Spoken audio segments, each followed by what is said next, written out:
What up, everybody? It's Chris Reynolds, and it is Wisdom Wednesday. Sorry, my face was red.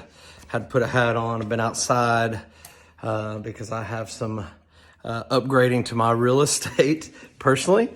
As you can see here, we are fixing a porch that was about to fall in at my house. But I was starting to think, and actually got close to forgetting about Wisdom Wednesday and just the chaos of today. But let me tell you, man, what an incredible message God gave me.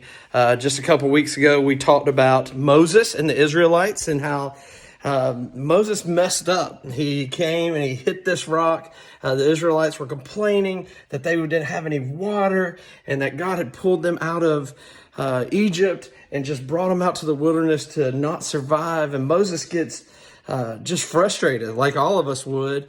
And instead of doing what God tells him to do, he goes and he hits this rock and he begins to yell at these Israelites. And because of that, God told Moses, I know you've been taking these guys on a trip for the last 40 years, but ultimately you won't make it in the promised land because of your disobedience. And we talked a little bit about that a couple weeks ago. But what's amazing about that story is once you get to the end of reading through Deuteronomy and Exodus and all these places the story takes place, you see that the Israelites make it over and Moses passes the baton over to Joshua. But what's amazing is he stands on one side of the river from the promised land. He can see it, he can smell it, he believes it, it's now in front of his eyes, and he knows that he can't grasp it because of his disobedience. And he had a couple choices he could have made there.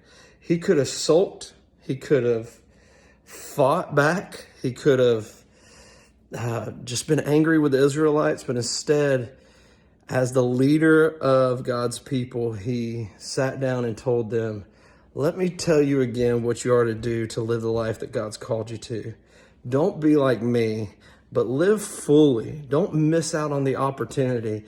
What an incredible leadership lesson that we could take away from that, because ultimately, at the end of the day, you and I probably make a million different decisions that are not the best decisions. And we have to choose outside of that outcome. Do we follow through and still teach others from the mistakes that we have made? Or do we hunker down, get selfish, start sulking? What is our viewpoint there? Do we blame God? Or do we own our mistakes and say, you know what? I'm here to lead you guys. I'm here to help you even if I can't go with you. And I want to instill truth even though I've messed up. Man, I was just touched. I don't even know what the whole leadership lesson is in that. In fact, I could probably unpack that for weeks on end. But man, I just think it's incredible that Moses messed up. He wasn't going to get to experience the promised land.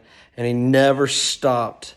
Even in his hurt and his failure, he never stopped leading and pointing at God. And he didn't blame God for what he had done, but he accepted what God had set before him. And he still taught and hoped for the Israelites to have the life that God has. So no matter what you're going through, no matter what's happening in your life, are you taking the moment, even if you've fallen, and saying, you know what? Life is bigger than this moment. I still want to lead and I still want to follow my calling, even though I've stumbled through it myself. Hopefully those that come after me can learn from my mistakes. That's leadership, and I hope you and I could do the same thing. So happy Wednesday. Hopefully this gives you a little bit of wisdom. I am going to go to church because it's Easter Jam at Crossroads Church. All of you are invited. I'm cooking something real quick, and I'm finally glad to be out of the Polleny mess of the South. But man, call the All Pro team for anything that you need, anything we can do for you. We're here to serve you and to love on you and be a part of your story. And maybe you're in that low right now.